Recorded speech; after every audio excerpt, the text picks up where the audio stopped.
Rencana untuk pindah ibu kota itu sudah digagas sejak lama.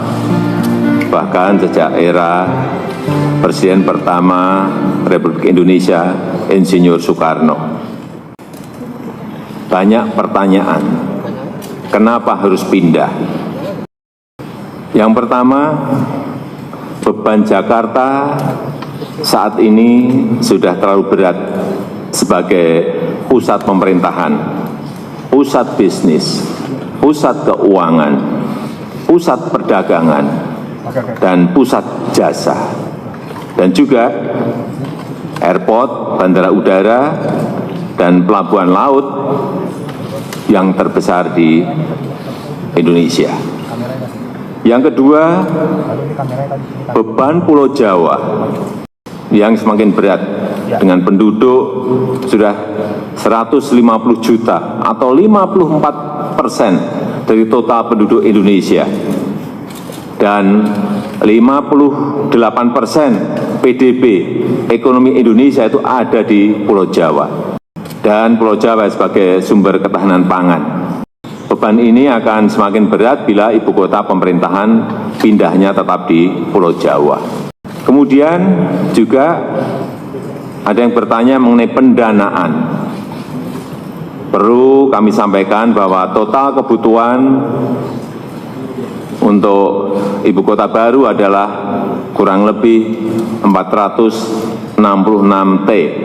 Nantinya 19% itu akan berasal dari APBN. Itu pun terutama berasal dari skema kerjasama pengelolaan aset di ibu kota baru dan di DKI Jakarta. Sisanya akan berasal dari KPBU, kerjasama pemerintah dan badan usaha, serta investasi langsung swasta dan BUMN. Pertanyaan ketiga, kenapa urgent sekarang?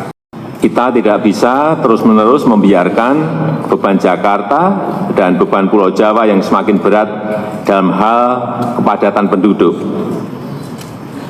Kemacetan lalu lintas yang sudah terlanjur parah dan polusi udara dan air yang harus segera kita tangani.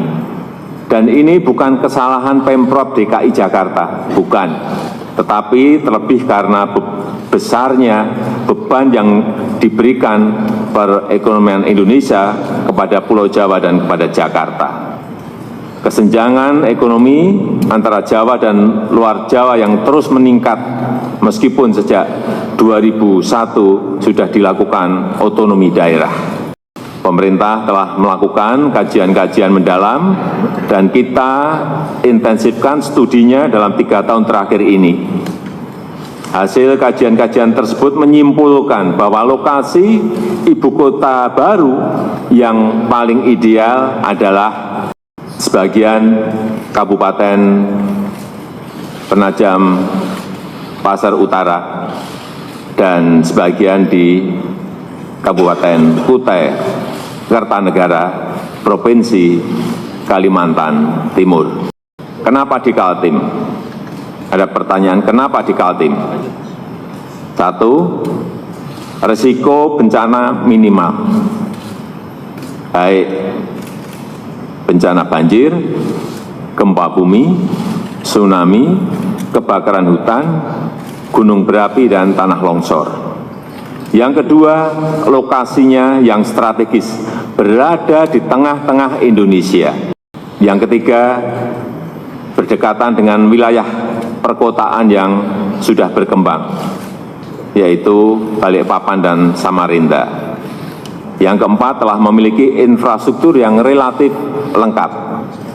Dan yang kelima, telah tersedia lahan yang dikuasai pemerintah seluas 180.000 hektar. Pembangunan ibu kota baru ini bukan satu-satunya upaya pemerintah dalam mengurangi kesenjangan Pulau Jawa dan luar Jawa. Karena selain itu pemerintah juga akan membangun industrialisasi di luar Jawa berbasis hilirisasi sumber daya alam.